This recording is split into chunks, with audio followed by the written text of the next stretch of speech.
सत्ता के मद में आके जो भी सत्ताधारी व्यक्ति हैं वो बहुत बड़ा बड़ा गलत काम कर रहे हैं और आपस में हिंदुस्तान के सभी किसानों को लड़ा रहे हैं। जब बीजेपी के नहीं, मैं तो देश के प्रधानमंत्री जी श्री नरेंद्र मोदी जी से कहना चाहता हूँ। मोदी जी क्या कहते थे? गर्व से कहिए भारतीय हो। हम भारतीय हैं मोदी जी, हम भी भारतीय हैं। मैं हिमाचल प्रदेश से आया हूँ, मैं खेती करता हूँ। हम भी भैंस बकरी रखते हैं, दूध पाव देते हैं पूरे देश को। अगर हम दूध नहीं लाएं, अगर हम अनाज नहीं लाएं तो देश भूखा मर जाएगा। देश में किसानों पर भी जो देश का पेट पालता है, हमारे देश में नारा दिया था जय जवान जय किसान। वो जवान है, जय किसान है, दोनों को बांट दिया है इस निकम्मी सरकार। 2014 से पहले मोदी जी आए, किसानों की आमदन दुगनी करेंगे, हर किसी को रोजगार 2 करोड़ को मिलेगा।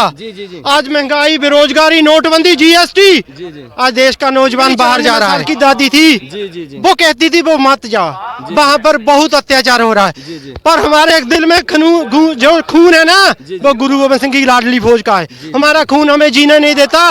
जो हमारे गुरुजी ने सिखाया था, अगर जुल्मी जब जब जुल्म करेगा, सत्ता के गलियारों से चप्पा चप्पा गूंज उठेगा इनकलाब के नारों से। कंट्रियां जैसे कनाडा, ऑस्ट्रेलिया, श्रीलंका, पाकिस्तान, वो भी हमारे आज देश के प्रधानमंत्री पर हंस रहे होंगे।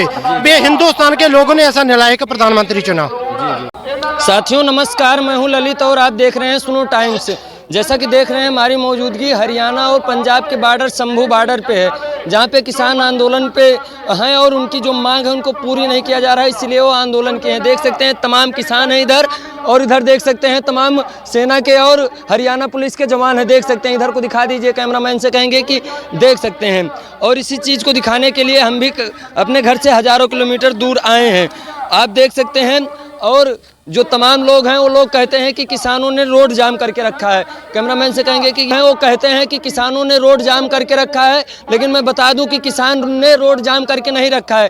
किसान ने कहीं बैरिकेटिंग नहीं की है, रोड जाम करके रखा है तो रोड जाम करके रखा है प्रशासन ने। आप दिखा सकते हैं प्रशासन ने बैरिकेटिंग लगाई है। अगर बैरिकेटिंग खुल जाएगी तो किसान चला जाएगा, रोड खुल जाएगा। सबसे एक सवाल तो ये हो गया कि किसान, सबसे बड़ी बात कि किसान ने रोड जाम करके नहीं रखा है। तमाम जो किसान दिख रहे हैं, ये अगर रोड कोई जाम किया है तो रोड जाम करने वाला प्रशासन खुद है, प्रशासन खुद रोड जाम करके रखा है।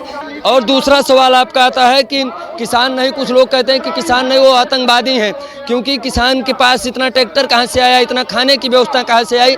तो उनको मैं बता देना चाहता हूँ कि सबसे पहले सबसे बड़ी बात मेरा और एक सुनो टाइम्स का सवाल है, अगर कोई भी आपके ऊपर या आपके देश के ऊपर जहाज से बम गिराए या गोले गिराए तो उसे आप किस चीज़ का दर्जा देंगे?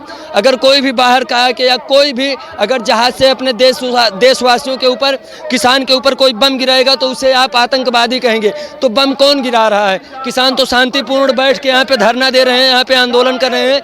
इनके ऊपर जहाज़ों से बम, ड्रोन से बम, चाहे जहाज हुआ चाहे ड्रोन गिराया, ऊपर से जा रहा है तो बम गिरा रहा है प्रशासन, तो आतंकवादी कौन हुआ? तो किसान जान रहा है कि हम यहाँ कल बात किए, जो यहाँ के बुजुर्ग लोग हैं वो बोले कि हम वार करें तो आक्रमण करें तो किसके ऊपर करें? उधर भी मेरे ही लोग हैं, उधर ही मेरे बेटे लोग हैं और इधर भी मेरे बेटे लोग हैं।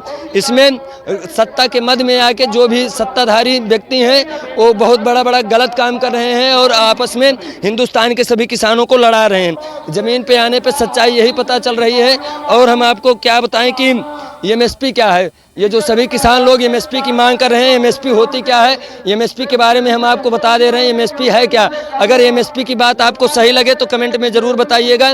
और आप किसके समर्थन में हैं, किसान के समर्थन में हैं कि सरकार के समर्थन में है, प्रशासन के समर्थन में, ये भी बताइएगा। तो बात यहीं पर होती है कि एमएसपी होती क्या है। एमएसपी का मतलब है न्यूनतम समर्थन मूल्य।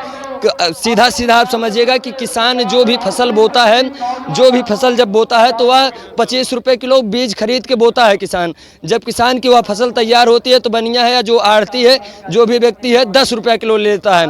तो किसान यहीं से टूट जाता है, किसान का मन टूट जाता है, क्योंकि 25 रुपये किलो खरीद के बोता है और जब बेचता है तो 10 रुपये किलो हो जाता है। तो सरकार की यही मांग है कि एक न्यूनतम रेट रखा जाए एमएसपी के तहत कि किसानों का जब बीज बोया जाएगा खेतों में तब वह किसान आके जो सरकारी अधिकारी रहेंगे वो दाम फिक्स कर देंगे उसी रेट पे, चाहे जो भी स्थिति रहेगी उसी रेट पे या बिकेगा। यही एमएसपी का मतलब। और दिखा दीजिए बॉर्डर किस प्रकार यहाँ पे जाम करके रखा गया है। तो सबसे बड़ा सवाल जो लोग कहते हैं कि किसानों ने रोड जाम करके रखा है, तो किसानों ने, मैं फिर बता दे रहा हूँ, किसानों ने रोड जाम नहीं किया है, जाम प्रशासन ने किया है रोड, क्योंकि रोड पे बैरिकेटिंग किसानों ने नहीं और ये जवानों ने और प्रशासन ने, सरकार ने लगाई है। मेरी मौजूदगी इस समय शंभू बॉर्डर पे है, जो कि हरियाणा और पंजाब के बॉर्डर शंभू बॉर्डर पे है। आइए हम किसानों से, कुछ यहाँ के जो किसान हैं उनसे भी हम बात करेंगे। किसान मजदूर एकता। हाँ जी बोलिए। जो लोग बाहर कह रहे हैं कि ये किसान नहीं जितने भी इस रोड पे हैं, ये बताइए रोड किसने जाम किया? किसान ने जाम किया है, प्रशासन ने जाम किया है? ये खट्टर सरकार और खट्टर सरकार का जो प्रशासन है उन्होंने रोड जाम किया हुआ है। जब बीजेपी के नहीं, मैं तो देश के प्रधानमंत्री जी श्री नरेंद्र मोदी जी से कहना चाहता हूँ, मोदी जी क्या कहते थे? गर्व से कहिए भारतीय हो। हम भारतीय हैं मोदी जी, हम भी भारतीय हैं। मैं हिमाचल प्रदेश से आया हूँ, मैं खेती करता हूँ, हम भी भैंस बकरी रखते हैं, दूध पाल देते हैं पूरे देश को। अगर हम दूध नहीं लाएं, अगर हम अनाज नहीं लाएं तो देश भूखा मर जाएगा। सर एक सवाल है आपसे कि अगर सब लोग सुनिएगा सवाल को, अगर हमारे देश पे कोई बाहरी आके या कोई भी जहाज से बम गिराए या कुछ भी गिराए तो उसे आप क्या कहेंगे? अगर कोई दूसरा आके जहाज से ऊपर से बम गिराता है तो हम क्या कहेंगे उसको? हम उसको तो बाहरी देश से जो हम पर बम गिराते हैं वो दुश्मन होता है, चाहे पाकिस्तान है, चीन है। पर दुख इस बात का है, वो हरियाणा है, ये पंजाब है, ये तो हद बन गई पाकिस्तान। और इससे अच्छा तो हम पंजाब को बाहर निकाल दें। दुख इस बात का है, हमारे देश में किसानों पर भी, जो देश का पेट पालता है, हमारे देश में नारा दिया था जय जवान जय किसान। वो जवान है, जय किसान है, दोनों को बांट दिया है। इस निकम्मी सरकार 2014 से पहले मोदी जी आए, किसानों की आमदन दुगनी करेंगे, हर किसी को रोजगार 2 करोड़ को मिलेगा। आज महंगाई, बेरोजगारी, नोटबंदी, जीएसटी, आज देश का नौजवान बाहर जा रहा है। जिस प्रकार कल 2 घंटे लगातार आपके जो किसानों के ऊपर आंसू बम के गोले गिराए गए, तड़ातड़ गिराए गए, ऐसा लग रहा था कि जो बॉर्डर मूवी में दिखाया गया है वैसा दूर से सुनने में प्रतीत हो रहा था। और कितने जवान यहाँ पे घायल और कितने किसान यहाँ पे घायल हुए हैं। किस बात का है जी, जो नौजवान 20-22 साल का लड़का, जी जी, जिसके माँ बाप, मैं हिमाचल से आया, मेरी 94 साल की दादी थी, वो कहती थी वो मत जाओ, वहाँ पर बहुत अत्याचार हो रहा है। पर हमारे एक दिल में जो खून है ना, वो गुरु गोबिंद सिंह की लाडली फौज का है। हमारा खून हमें जीने नहीं देता। जो हमारे गुरुजी ने सिखाया था, अगर जुल्मी जब जुल्म करेगा, सत्ता के गलियारों से चप्पा चप्पा गूंज उठेगा इनकलाब के नारों से। हम पहले भी जीते थे। जो सिख कौम है वो पहले भी इतिहास रचती थी, आज भी रचेंगी, 2020 में भी रचा था, वो आगे भी रचती जाएंगी। जिस प्रकार सरकार और प्रशासन मिल करके, क्योंकि बाहर लोग कह रहे हैं कि वो लोग किसान नहीं, वो आतंकवादी हैं, और सन 2024 का जो चुनाव नज़दीक आ रहा है, सरकार की इमेज गिराने के लिए वो लोग काम कर रहे हैं। तो ये बताइए, सबसे बड़ा काम रोड आपने जाम किया है कि रोड प्रशासन ने जाम किया रोड को लेके? बिल्कुल, अगर हम हक माने, अपने हक मांगे तो हम, अगर आज प्रशासन बैरिकेड तोड़ दे तो आप लोग रोड छोड़ देंगे कि यहीं पे रहेंगे कि आगे जाएंगे? आगे जाएंगे।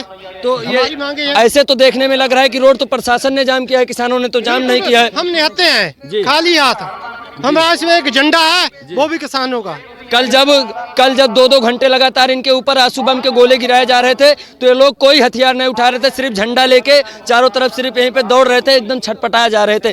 जिस प्रकार शासन प्रशासन आपको प्रताड़ित कर रहा है, क्या आप लोग लौट जाएंगे वापस कि आगे तक अपनी मांग पूरी करके ही रहेंगे? मरेंगे मिटेंगे, अपनी मांगे पूरी करेंगे। जिस प्रकार क्या लग रहा है कि आप लोग जा पाएंगे जिस प्रकार हर रोड पे बैरिकेड्स किया गया है? बिल्कुल शर्म आनी चाहिए हमारे देश के मुख्य प्रधानमंत्री को और हरियाणा के मुख्यमंत्री को, जो इतना जोर और जुल्म आम लोगों के ऊपर कर रहे हैं। जाएंगे और जीतेंगे। हरियाणा से तो आपका कोई मतलब नहीं है सरदार जी, आपको तो दिल्ली जाना है, सिर्फ रास्ते में हरियाणा पड़ता है, हरियाणा से तो आपका कोई मतलब नहीं है। हरियाणा सरकार है, बिचौला है, जैसे मोदी का बिचौला हरियाणा सरकार है। हरियाणा सरकार को क्या दिक्कत है? हम तो दिल्ली कूच करेंगे, दिल्ली जाएंगे, वो भी अपना विरोध प्रदर्शन करने के लिए। तो हरियाणा सरकार है वो एक बाजू बीजेपी, दूसरी मोदी की बस। जी, जिस प्रकार आप लोग यहाँ धरना दे रहे हैं, आंदोलन कर रहे हैं, ये तो गैर कानूनी एकदम बिल्कुल नहीं है, क्योंकि यह संविधान में दिया गया है, संविधान में अनुच्छेद है कि अगर कोई भी आपकी बात ना सुने तो आप आंदोलन कर सकते हैं। तो लेकिन जो बीजेपी के लोग हैं, जो अंधभक्त लोग हैं गांव में, वो लोग कह रहे हैं कि ये लोग सिर्फ उपद्रव मचा रहे हैं और सरकार की इमेज घटा रहे हैं। देखो, जो एक कुत्ता हल्क जाता है, पंजाबी में उसे हल्क कहते हैं, कुत्ते का हल है उसको मार दो, अंधभक्तों का कोई इलाज नहीं है। अंधभक्तों का कोई इलाज नहीं है। तो सर, जिस प्रकार आप लोग को आए दिन आंसू बम के गोले गिराया जाना है, कि दूसरी बार हुआ, एक 13 तारीख को अभी बीच में हुआ था और एक कल हुआ। कल तो जिस प्रकार हो रहा था, लग रहा था कि कुछ कोई दुश्मन के ऊपर आक्रमण कर रहा है, आप लोग को दुश्मन की नज़र से देखा जा रहा है। इस पूरे प्रकरण को अगर भारत देश के बाहर देश वाले, जो पड़ोसी देश हैं, श्रीलंका हुआ, पाकिस्तान हुआ, जो तमाम देश हैं, वो देखते होंगे यहाँ किसानों की स्थिति, क्योंकि हमारा देश कृषि प्रधान देश है। हम 5वीं क्लास में प्राइमरी में पढ़ते थे तो हमारे गुरु पढ़ाए थे कि हमारा देश कृषि प्रधान देश है, और आज किसानों को इस प्रकार प्रताड़ित किया जा रहा है सत्ता के मद में। दूसरे देश वाले जो पड़ोसी देश हैं, क्या सोचते होंगे हमारे देश के बारे में? अब बिल्कुल बिल्कुल, हमारे मेरे एक टीचर था विजय कुमार, जी, वो हिंदी का हमारा टीचर था। वो मुझे शुरू से कहता था, बेटा सच की लड़ाई में लड़ना, जो सच है वहाँ लड़ना, एक न एक दिन सच्चाई जरूर जीती है। सो जो बाहर के बोर और कंट्री है, जैसे कनाडा, ऑस्ट्रेलिया, श्रीलंका, पाकिस्तान, वो भी हमारे आज देश के प्रधानमंत्री पे हंस रहे होंगे, बे हिंदुस्तान के लोगों ने ऐसा नालायक प्रधानमंत्री चुना। और मोदी जी कहते हैं, मान रहे थे कि मोदी जी का एक नारा है कि कोई भी हमारे देश में भूखा नहीं मरेगा, बस में लिखा था, और मोदी जी की फोटो बनी थी, क्योंकि मैं अयोध्या से आया हूँ, यहाँ से मैं भी किसानों का दर्द देखा। 1000 किलोमीटर और पैदल, ये जो नदी आपको दिख रही है, इस नदी में मैं पानी में हल्के कर रात को तब पार हुआ, क्योंकि हमको भी प्रशासन यहाँ पर आने नहीं दे रहा था। अगर मीडिया चली जाएगी आप लोगों के पास तो आप लोग की बात उठाएगी, क्योंकि गोदी मीडिया है, मीडिया सब बिक गई है, उन्हीं की बात उठा रही है बाहर। इसी सब चीज़ की जाँच पड़ताल करने के लिए मैं यहाँ पे अपनी जान की बाजी ना करते हुए, मेरी भी अभी नई नई शादी हुई है, मेरी भी पत्नी रोक रही थी, मेरे भी घर वाले रोक रहे थे कि वहाँ मत जाओ, गोली चल रही है, लेकिन मैं आया और यहाँ पे जो दिखाया तो आप देख सकते हैं किस प्रकार यहाँ पे, क्योंकि आपका ही भाई है उधर जो आपको रोक रहा है, जवान आपका ही भाई है, क्योंकि नारा आपने पहले भी बताया कि जय जवान जय किसान। किसान को और जवान को आपस में लड़ा के मोदी जी कोई नई रणनीति तो नहीं बना रहे हैं देश में। देखिए, पहले तो उत्तर प्रदेश जो मीडिया आई है, इनका बहुत बहुत धन्यवाद। जैसे शिवजी भगवान की तीसरी आंख होती थी, यानी कि जब जुल्म होता था तब शिवजी भगवान की तीसरी आंख, आज के टाइम में मीडिया ही तीसरी आंख है। जब हमें कहीं इंसाफ नहीं मिलता तो मीडिया ही, ऐसे जो करप्ट लीडर है, करप्शन वाले लीडर है, जो हमारे साथ धक्का करते हैं, तो मीडिया वाले के जवाब से वो भागते हैं। तो हमें मीडिया ही इंसाफ दिलवाएगा, हमारी आवाज़ वर्ल्ड तक जानी चाहिए। किसान मजदूर एकता जिंदाबाद। धन्यवाद।